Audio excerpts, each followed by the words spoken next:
Report big breaking. കേന്ദ്രത്തിന് മുന്നിൽ മുട്ടുമടക്കി കേരളം. സംസ്ഥാനത്തെ ആരോഗ്യ സ്ഥാപനങ്ങളിൽ കേന്ദ്ര ബ്രാൻഡിംഗ് നടപ്പാക്കും. ആരോഗ്യ സ്ഥാപനങ്ങൾ ഇനി മുതൽ അറിയപ്പെടുക ആയുഷ്മാൻ ആരോഗ്യമന്ത്രി എന്ന പേരിലായിരിക്കും.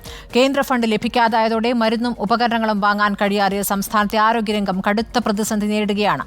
ഇതോടെയാണ് ആരോഗ്യമന്ത്രി വീണ ജോർജ് കേന്ദ്ര ബ്രാൻഡിംഗ് നടപ്പാക്കാൻ ഉത്തരവിറക്കിയത്. ഉത്തരവിന്റെ പകർപ്പ് റിപ്പോർട്ടറിന് ലഭിച്ചു. വർഷങ്ങൾക്ക് മുമ്പ് തന്നെ NDA സർക്കാർ സംസ്ഥാനങ്ങളോട് കേന്ദ്രം പറയുന്ന ബ്രാൻഡിംഗ് ആരോഗ്യ സ്ഥാപനങ്ങളിൽ നടപ്പാക്കണം എന്ന് ഉത്തരവിറക്കിയിരുന്നു. Ayushman Bharat health and wellness centre എന്നായിരുന്നു അന്ന് പറഞ്ഞ പേര്. പിന്നീടത് ആയുഷ്മാൻ ഭാരത് ആരോഗ്യ മന്ദിർ എന്നാക്കണം എന്നായി.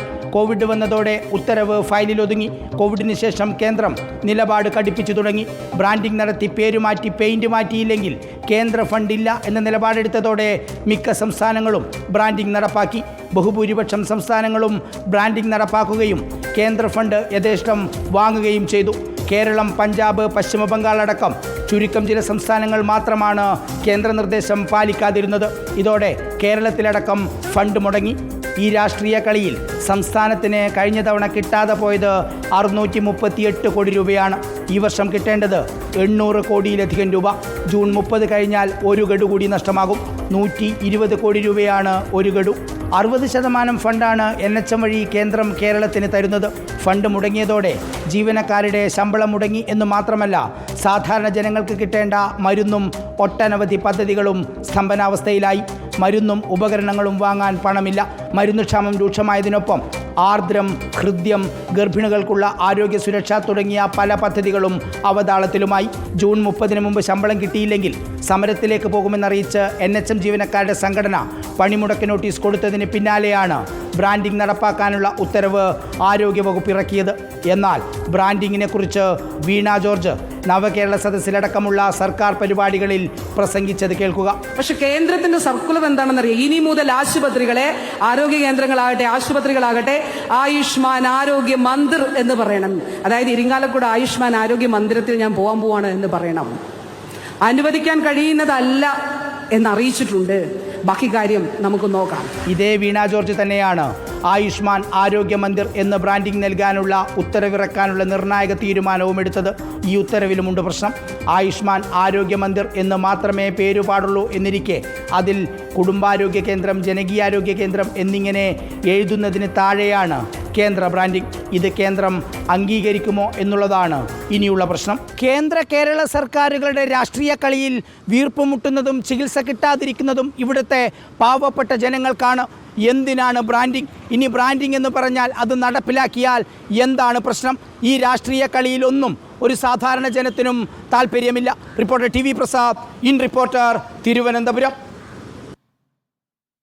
TV പ്രസാദ് വിവരങ്ങളുമായി. പ്രസാദ്, ഇപ്പോൾ കേന്ദ്ര ഫണ്ട് നൽകാത്തത് കാരണം കേന്ദ്രം ആവശ്യപ്പെട്ടത് പ്രകാരം പേര് മാറ്റാത്തതാണ്. ഈ സർക്കാർ ആരോഗ്യ മന്ദിർ എന്ന പ്രയോഗം കേരളത്തിന് യോജിച്ചതല്ല എന്നുള്ള കൃത്യമായ നിലപാടാണ് സംസ്ഥാന സർക്കാർ അറിയിച്ചത്. പക്ഷേ കേന്ദ്രത്തിന് BJP നിലപാട് പ്രകാരം ആ രൂപത്തിലുള്ള പേരുകൾ എന്തിന് കെട്ടിടങ്ങളുടെ പെയിന്റ് പോലും നിർദ്ദേശിക്കുന്ന പ്രകാരം വേണമെന്നുള്ളതായിരുന്നു ആവശ്യപ്പെട്ടിരുന്നത്. എന്നാൽ മാത്രമേ പണം നൽകുള്ളൂ എന്ന് കേന്ദ്രം ശഠിക്കുകയായിരുന്നു. ഇപ്പോൾ ആ ശാഠ്യത്തിന് വഴങ്ങേണ്ടി വന്നിരിക്കുന്നു സംസ്ഥാന സർക്കാരിന്. എന്താണിപ്പോൾ പുതിയ ഉത്തരവിൽ പറയുന്നത്?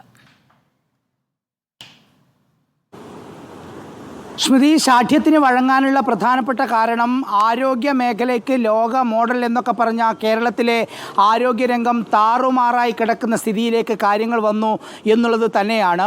സ്മൃതി, നമ്മൾ വാർത്തയിൽ പറയുന്നത് പോലെ രണ്ട് ഭാഗത്തും ഗുരുതരമായ പ്രശ്നമുണ്ട്, രാഷ്ട്രീയ കളി ഉണ്ട് എന്നുള്ളതാണ്. BJP നേതൃത്വം നൽകുന്ന NDA സർക്കാർ എന്തിനാണ് കേരളത്തിലെ ആരോഗ്യ സ്ഥാപനങ്ങളുടെ മേൽ ഇങ്ങനെയൊരു ബ്രാൻഡിങ് വേണം എന്ന വാശി പിടിക്കുന്നതെന്ന ഒരു ചോദ്യം ഒരു ഭാഗത്തുണ്ട്. അതോടൊപ്പം തന്നെ കേന്ദ്രം NHMന് വേണ്ടി 60% ഫണ്ട് തരുന്ന കേന്ദ്രം പറയുന്നത് എന്തുകൊണ്ട്, കേട്ടാൽ എന്താണ് പ്രശ്നം എന്ന ഒരു ചോദ്യവുമുണ്ട്. ഇതിനിടയിൽ പെട്ടുപോയ സാധാരണ മനുഷ്യരാണ് വലിയ ബുദ്ധിമുട്ടിലായത് സ്മൃതി. കാരണം കഴിഞ്ഞ ഒരു വർഷം കേന്ദ്രത്തിൽ നിന്ന് ആകെ കിട്ടിയത് 100 കോടിക്കും 120 കോടിക്കും ഇടയിലുള്ള തുകയാണ്. കിട്ടേണ്ടിയിരുന്ന തുക 800 കോടി രൂപയാണ്. സംസ്ഥാനത്തിൻ്റെ കടുത്ത സാമ്പത്തിക പ്രതിസന്ധിക്കിടെയാണ് ഇത് സംഭവിച്ചത് എന്നുള്ളിടത്താണ് ഇതിൻ്റെ ഗുരുതരമായ പ്രശ്നം. സമീപകാലത്ത് നമ്മൾ റിപ്പോർട്ട് ചെയ്ത ഒരുപാട് സംഭവങ്ങളുണ്ട്. മരുന്ന് ക്ഷാമം അതിരൂക്ഷമായിരുന്നു. പലയിടങ്ങളിലും ഉപകരണങ്ങളില്ല. ചരിത്രത്തിൽ ആദ്യമായി എന്ന് തന്നെ പറയാം, NHMലെ ജീവനക്കാർക്ക്, ഡോക്ടർമാർക്കും നഴ്സുമാർക്കും ആശാവർക്കർമാർക്കും എല്ലാവർക്കും പ്രതിഫലം മുടങ്ങിയ, ശമ്പളം മുടങ്ങിയ ഒരു കാലഘട്ടം കടന്നു പോകുന്നു. ഈ ജൂൺ 30 വന്നാൽ NHMലെ ജീവനക്കാർക്ക് ശമ്പളം കിട്ടിയിട്ട് മാസം 2 കഴിഞ്ഞു. അത്യപൂർവമായ സാഹചര്യമാണ് കേരളത്തിൽ നിലനിൽക്കുന്നത്. പക്ഷേ സംസ്ഥാന സർക്കാർ നിലപാട് ഉയർത്തിപ്പിടിച്ച് നിന്നപ്പോൾ നമ്മുടെ ആരോഗ്യ സംവിധാനത്തിലാണ് ഗുരുതരമായ വീഴ്ചയുണ്ടായത്, പാളിച്ചയുണ്ടായത്, പ്രതിസന്ധി ഉണ്ടായത് എന്നുള്ളതാണ് ശ്രുതി.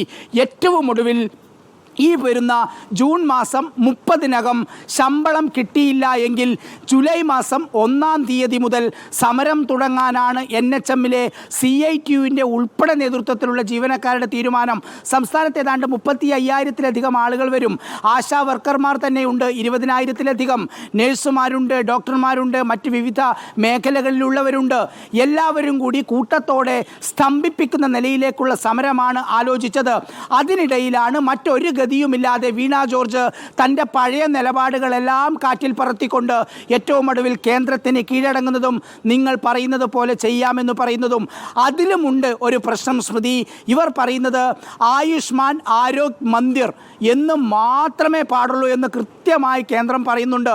അതിനിടയിൽ പക്ഷേ കേരളത്തിൻ്റെ മിനിഞ്ഞാന്ന് പുറത്തിറക്കിയ ഉത്തരവ് പ്രകാരം ആരോഗ്യവകുപ്പ് പറയുന്നത് ഏത് തദ്ദേശ സ്ഥാപനമാണോ ആ തദ്ദേശ സ്ഥാപനത്തിൻ്റെ പേരെഴുതും.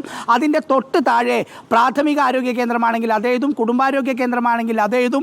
അത് എഴുതിയതിന് ശേഷമാണ് ആയുഷ്മാൻ ആരോഗ്യ മന്ദിർ എന്ന് എഴുതുന്നതും പിന്നീട് പെയിൻ്റ് അടിക്കുകയും ചെയ്യുന്നത്. പക്ഷേ ഇതിനി കേന്ദ്രം അനുവദിക്കുമോ എന്നുള്ളതാണ് ഉയരുന്ന പ്രധാനപ്പെട്ട ചോദ്യം. രാജ്യത്തെ ഒട്ടുമിക്ക സംസ്ഥാനങ്ങളും ഇത് നടപ്പിലാക്കി. കേരളം കൂടാതെ ഇനിയിപ്പോൾ ബാക്കിയുള്ളത് പഞ്ചാബും പശ്ചിമ ബംഗാളും പോലെയുള്ള സംസ്ഥാനങ്ങളാണ്. ആ സംസ്ഥാനങ്ങൾക്ക് കേന്ദ്രത്തിൻ്റെ ഫണ്ട് കിട്ടിയില്ലെങ്കിലും സ്വന്തം നിലക്ക് അവരുടെ ആരോഗ്യ സംവിധാനം ചലിപ്പിക്കാൻ ശേഷിയുണ്ട് എന്ന നിശ്ചയദാർഢ്യത്തിലാണ് അവർ ആ നിലപാടുമായി മുന്നോട്ട് പോകുന്നത്. വളരെ അപൂർവം വിരലിലെണ്ണാവുന്ന സംസ്ഥാനങ്ങൾ മാത്രമാണ് ഇപ്പോഴും ഇതിൽ പിന്നോക്കം പോയിട്ടുള്ളത്. തീർച്ചയായിട്ടും ഈ ഉത്തരവ് ഇനിയിപ്പോൾ കേന്ദ്രം പരിഗണിക്കുമോ എന്ന കാര്യം അറിയില്ല. കേന്ദ്രം പറയുന്നത് കേൾക്കാതെ ഫണ്ട് കിട്ടില്ല എന്ന നിലപാടിലേക്ക് വന്നതോടുകൂടിയാണ് ഏറ്റവും ഒടുവിൽ വീണ ജോർജ് തൻ്റെ നിലപാടിൽ നിന്ന് പിന്നോട്ട് പോയി ഏറ്റവും ഒടുവിൽ മിനിഞ്ഞാന്ന് ഉത്തരവിറക്കുന്നത്. ഇനി ഉത്തരവിറക്കിയതിന് പിന്നാലെ ഫണ്ട് കിട്ടുമോ എന്നാണ് അറിയേണ്ടത്. ജൂൺ 30-ന് മുമ്പ് ഇത് കേന്ദ്രത്തെ ബോധിപ്പിച്ചില്ല എങ്കിൽ ഒരു ഗഡു നഷ്ടമാകും. ഒരു ഗഡു എന്ന് പറയുന്നത് 100 കോടി മുതൽ 120 കോടി രൂപ വരെയുള്ള വലിയ തുകയാണ്. അങ്ങനെ ആകെ സംസ്ഥാനത്തിന് 800 കോടി രൂപ കിട്ടാനുണ്ട്. അതിൽ വെറും 100 കോടി മാത്രമാണ് കഴിഞ്ഞ തവണ കിട്ടിയത്. സ്മൃതി, ഈ ഉത്തരവ് കേന്ദ്രം അംഗീകരിക്കുകയാണെങ്കിൽ മാത്രമേ ഇനിയിപ്പോൾ കേരളത്തിലെ ആരോഗ്യ സംവിധാനം നല്ല രീതിയിൽ മുന്നോട്ട് പോകും. ഞാൻ നേരത്തെ പറഞ്ഞതുപോലെ മരുന്ന് ക്ഷാമമുണ്ട്, ഉപകരണങ്ങൾ കിട്ടാനില്ല, ജീവനക്കാർക്ക് ശമ്പളമില്ല. അങ്ങനെ പ്രതിസന്ധിയിലൂടെ കടന്നു പോകുന്നതിനിടയിലാണ് കേന്ദ്രത്തിന് മുന്നിൽ സംസ്ഥാനം മുട്ടുമടക്കുന്നത്. ശരി, കടുത്ത സാമ്പത്തിക പ്രതിസന്ധിയിൽ ആരോഗ്യ വകുപ്പ് നീങ്ങിയ പശ്ചാത്തലത്തിലാണ് ഇപ്പോൾ ആയുഷ്മാൻ ആരോഗ്യ മന്ദിർ എന്ന ഹെൽത്ത് സെന്ററുകളുടെ പേര് മാറ്റാൻ നിർബന്ധിതമായിരിക്കുന്നത് സംസ്ഥാന സർക്കാർ. നവംബർ 25-നാണ് ആരോഗ്യ മന്ത്രാലയം ഇങ്ങനെയൊരു ഉത്തരവ് നൽകിയത്. ആ ഉത്തരവ് ആരോഗ്യ മന്ദിർ എന്നുള്ളത് കേരളത്തിൻ്റെ സംസ്കാരത്തിന് രീതിക്ക് യോജിച്ചതല്ല എന്നുള്ള കാര്യം കേരളം അറിയിച്ചെങ്കിലും കേന്ദ്രം അത് ചെവികൊള്ളാൻ തയ്യാറായിരുന്നില്ല. കേന്ദ്ര ഫണ്ട് കിട്ടാത്തതുകൊണ്ട് NHMനായി സംസ്ഥാന വിഹിതം ഉപയോഗിക്കുകയായിരുന്നു ഇതുവരെ. ആശാ വർക്കർമാരുടെ ഇൻസെൻറ്റീവ്, സൗജന്യ പരിശോധന, സൗജന്യ ചികിത്സ, NHM വഴി നിയമിച്ച ഡോക്ടർമാർ ഉൾപ്പെടെയുള്ളവരുടെ ശമ്പളം, ഇതൊക്കെ സംസ്ഥാന സർക്കാരിൻ്റെ ബാധ്യതയായി മാറുകയായിരുന്നു. ഒടുവിൽ നിവൃത്തിയില്ലാത്ത ഘട്ടത്തിലാണ് ഇപ്പോൾ കേന്ദ്ര ശാഠ്യത്തിന് വഴങ്ങാൻ സംസ്ഥാന സർക്കാർ തീരുമാനിച്ചിരിക്കുന്നത്.